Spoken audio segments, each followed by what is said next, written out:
Good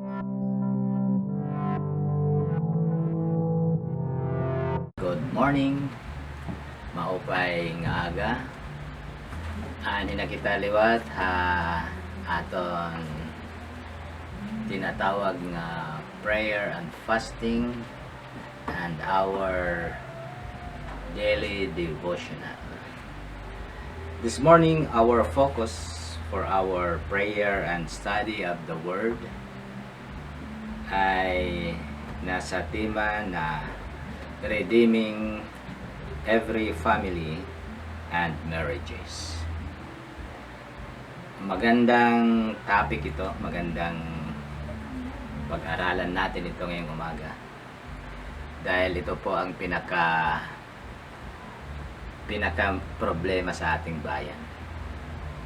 Kahit saan dapo tayo magpunta. Dito sa ating bansa at doon sa iba pang bansa. Problema sa pamilya at pagsasama bilang mag-asawa. Kaya our focus is redeeming. Parang maibalik po natin or kumbaga hawaray-waray, lukaton or ibalik ang naroba nga mga pamilya ng mga pag-asawahan. Kasi ang pinaka original plan han Diyos para itong pamilya ng itong pag-aasawa ay malipayon, masaya at saka maginhawa or na umaasinso, masaya. Ganyan talaga. Yun ang pinaka-original plan ng ating Panginoon. Subalit, dahil nga sa maraming mga dahilan or dito sa mundo ay sari-sari na lang ang mga gawain ng tao. Kaya nasisira ang mga pamilya, nasisira ang pag-aasawahan, yung magkasama bilang mag-asawa, nasisira. Ito ay laganap sa ating society. Kaya ngayong umaga, dadalhin ko kayo dito sa pag-aaral sa salita ng Diyos para po ma-redeem, maisaayos muli yung mga pamilya na sira at saka yung pagsasama bilang mag-asawa. Dito po sa sinulat ni San Pablo sa Efeso Kapitulo 5, babasahin ko sa waray-waray para yung mga kababayan kong Samarinyo at saka Litenyo na nakasubaybay ngayon ay marating ang puso sa pamamagitan ng salita ng Diyos. Dito sa Efeso Kapitulo 5, versikulo 21, nasaring, pag sinugdanay kamo tungod han iyo pagtahod kan Kristo, mga asawa, sugot kamo han iyo bana, sugad ang pagsugot niyo han Ginoo. Kay magburoot an bana han iya asawa, sugad nga magburoot Kristo han singbahan. Ngay Kristo nga haw an magtaraluwas han singbahan nga iya lawas. Sanglit, kinahanglan magsugot hinhingpit an mga asawa han iya bana, sugad nga nasugot an simbahan kan Kristo.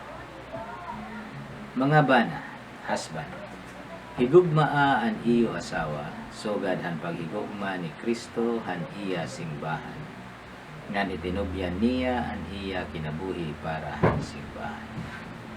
Ginbuhat ini niya para hin paghalad han simbahan ngadto sa Dios, pinaagi han iya pulong.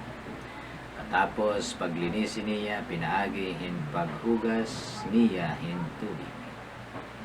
Base ighalad ang simbahan nga daha iya nga haw putli, waray dumit, waray panguros, ug bisan ano nga diri na nakakahingpit. Kinahanglan higugmaon han mga lalaki an iya asawa. Sugad ang paghigugma nira han ira kalugaringon nga lawas. Ang lalaki nga nahigugma han iya lawas, han iya asawa, nahigugma ha iya nga ahaw.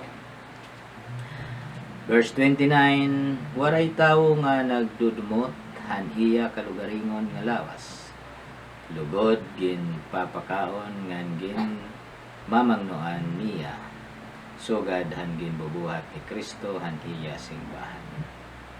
Kay mga kaapi kita han iya lawas. Sumalahan siring han kasuratan. Tungod hini, mabaya ang lalaki han iya amay ngan iya eroy, ngan makikigtampo han iya asawa. Ngan hira nga duha, mauusa na lang nga lawas. May dadako nga kamatuoran nga iginpadayag hini nga kasuratan, ngan haakon pagsabot igin papahitong hinungod ini kan Kristo ngan han iya simbahan. Kundi para iniliwat ha iyo kinahanglan an bana humigugma han iya asawa, sugad an iya kalugaringon, ngan an asawa kinahanglan tumahod an iya bana. Diretso kita ngadto ha chapter 6, basahan ko verse 1, mga anak. Iyo ito Kristiyanos nga katungdanan in pagsugot han iyo mga kag-anak. Kaya mo ini an angay buhaton. Pasidonggi an amay ug an iroy niyo. Amo ini an siyahan nga sugo nga may igindugang nga saan. Basi maghingaupay kamo ngan mabuhi kamo hin maiha dinhi una. Mga kag-anak, ayaw pagdumaraa an iyo mga anak hapaagi nga makakapapungot haira. Kundi pagdumaraa lugod hira pinaagi ang Kristiyanos nga disiplina ngan pagturoan. Purihin ang Panginoon. Darayawon ang Dios ha pagkakabasa ini nga yung mga pulong. Kung aton pamamalandungan ini nga mga pulong ang Dios nga sinurat ni San Pablo, and may adada ko nga responsibilidad dinhi amo an bana, an lalaki, an husband. Asya ito may da pinakadako nga responsibilidad. Siring nida higugma an asawa, so kada paghigugma ni Kristo niya simbahan, itinubyan niya niya kinabuhi para han simbahan. Ang ibig sabihin diyan, ikaw na bana, ikaw na husband, lalaki, ang pagmamahal mo sa iyong asawa ay katulad ng pagmamahal ni Kristo sa kanyang church, kanyang simbahan. Ibinigay niya ang kanyang buhay para sa church. Ang application dyan, mga kapatid, ikaw, ako, tayo na mga lalaki na may asawa, ibibigay po natin ang ating buong buhay sa ating asawa. Kung kailangan mo ng barkada, ganyan, kasi mahilig tayo sa barkada, diba? Tayo mga lalaki. Kung kailangan mo ng barkada, ang gawin mong barkada yung asawa mo. Ayun. Para maramdaman ng misis mo, asawa mo, na ang buong buhay mo ay para sa kanya, hindi na para sa barkada. Okay ba? At mayroon pang isa rito na maganda rin. Applicable din ito dito sa atin dahil nangyayari din ito. Sabi dito sa verse 31, sumalahan siringhan kasuratan, tungod hini mabaya ang lalaki han iya amay ngan iya eroy, ngan makikigtampo han iya asawa, ngan hira nga duha mao sa nala nga lawas. Ini problema liwat ini din ni haton nasod. Kay damo nga mga anak nag-aasawa waray haplano. Basta waray. Nangyari na lang, may asawa na. Ngayon, ang sabi ng Bible, sabi ng ating Panginoon, ang lalaki ay dapat aalis sa kanyang mga magulang, kanyang nanay at kanyang tatay. At siyempre, siya at ang kanyang misis, sila ay mamumuhay na nasa ibang bahay na sila, nakabukod na. Hindi kasama, hindi na sasama diyan sa kanyang mga magulang. Kasi pag kasama, naku po, maraming mga problema talaga na dumarating. Kaya ikaw na kausap ko ngayon, kung nakikinig ka na may asawa ka, tatay ka o husband ka, katulad ko, may mga anak ako, may asawa ako. Kung diyan ka pa rin nakatira sa mga magulang mo, sa bahay niyo, kailangan bumukod ka. Kayo na mag-asawa. Kasi ito ang sinasabi ng salita ng Diyos. Kahit na maganda yung bahay niyo, malaki, at saka mayayaman kayo, basta sundin natin ang sinasabi ng salita ng Diyos. Alam niyo, pag kasama sa bahay yung mga magulang at saka lalo na yung mga biyanan, ganyan, maraming mga problema dyan. Kaya pinakamahinam na bumukod talaga.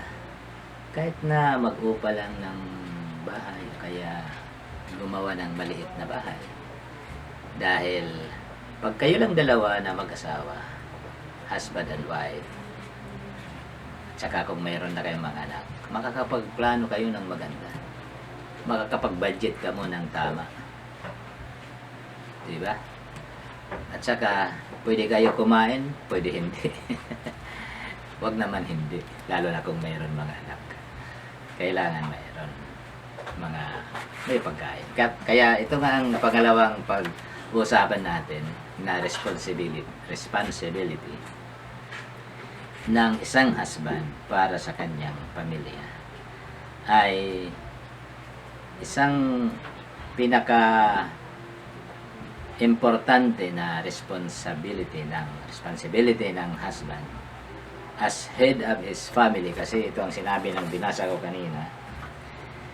Sabi dito sa verse 23, kay magburoot ang bana han iya asawa, sugad niya magburoot ti Kristo ang simbahan. Nga Kristo nga haw an magtaralwas ang simbahan kaya lawas. Sanglit kinahanglan magsugot, hinhingpit ang mga asawa, haira, mga bana, sugad niya. Nagsugot ang simbahan kan Kristo. Yon. Responsibility para sa husband kasi siya ang head sa family. Ang responsibility niya is i-provide niya, husband, tatay, or sa waray-waray, bana, i-provide natin na mga husband ang spiritual and domestic needs of our family. Sa pamilya mo. Spiritual need at saka domestic need. Ang spiritual need, mga kapatid, ito ay patungkol sa Diyos. At kung patungkol sa Diyos, ito na Biblia na hindi mo binabasa, ito ang magbibigay sa iyo ng direksyon sa spiritual need ng family mo, ng pamilya mo. Kaya kung minsan hindi ka pa nakapagbasa ng Bible, parang hindi mo lang pinapansin ito. Itong Biblia na ito, kahit anong lingwahe, ito may English ako rito, ito may waray-waray. Kung ikaw ay Tagalog, pwede rin. Tagalog or anong lingwahe ang nais mo. Kahit anong language ang gusto mo, ang salita mo, mayroon na, nag-provide na ang Panginoon ng salita ng Diyos in our languages, kung ano ang mga dialect natin. Hindi na tayo magsasabi na hindi ko maintindihan, hindi ko maunawaan. Nung araw yon, kasi nung araw ang Bible dito sa Pilipinas ay nakasulat sa Latin. Kahit na ano pang pagbabasa natin dyan, kahit makinig tayo sa salitang Latin, hindi natin may maunawaan yan pag hindi i-explain ng kung sino man ang nagtuturo. Kaya ngayon sa panahon natin ngayon, the spiritual need of our family, kayang-kaya na natin yan kung magkakaroon tayo ng Biblia sa bahay natin. Kahit na anong religion mo, hindi pinag-uusapan dito ang religion. Lahat tayo nangangailangan ng spiritual need, spiritual aspect of our life, lalo na yung ating mga anak, kung mayroon tayong mga anak. So, tayong mga husband, responsibilidad po natin ito na maibigay po natin ang pangailangan ng spiritual sa ating family, sa ating wife, sa ating anak kung mayroon na. Kaya wag nating walang bahala ito na pangangailangan ng salita ng Diyos sa buhay natin at sa ating pamilya. Spiritual need yung sinasabi ko na isa sa mga responsibilidad natin na mga tatay or mga husband para sa bawat pamilya. At ang sinabi ko pa kanina ay domestic need. Yung domestic need ay ano yan? Yung mga domestic need, mga bagay yan na kailangan, katulad ng pagkain. Kailangan sa bahay laging may pagkain. Kaya bawal ang tatay na walang trabaho. Hindi maganda. Kailangan maghanap buhay. Kasi pag walang pagkain sa bahay, ang ating mga anak laging lalabas yun, maghahanap ng makakain. Kasi siyempre nga naman, nagugutom na, wala pang pagkain sa bahay, anong gagawin ng bata? Alis, maghahanap. Isa yan sa responsibilidad natin ng mga tatay. At pangalawa, siyempre, tahanan o bahay. Kailangan may bahay tayo, mayroon tayong tirahan. Kasi para sa kung mayroon lindol, mayroon bagyo, mayroon malakas na ulan o may baha sa labas, may tatakbuhan ng ating anak na bahay. Kung gusto niyang matulog, uuwi siya sa bahay at matutulog. Paano na lang kung walang bahay?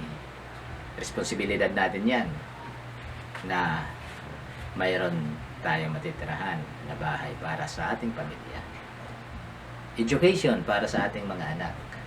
Yan, education. At saka, yung kasuotan, yung clothing, damit. Yan. Kailangan din ng mga anak natin yan. At saka yung health nila. Pangalagaan po natin kanilang health, kalusugan. Yun ang isa-isip natin mga tatay. Huwag natin walang bahala ito dahil kailangan ito ng ating pamilya, lalo na sa ating mga anak. Ulitin ko, food, pagkain, shelter or tirahan, bahay, sa kanilang education, pag-aaral, kanilang kalusugan, their health, and clothing.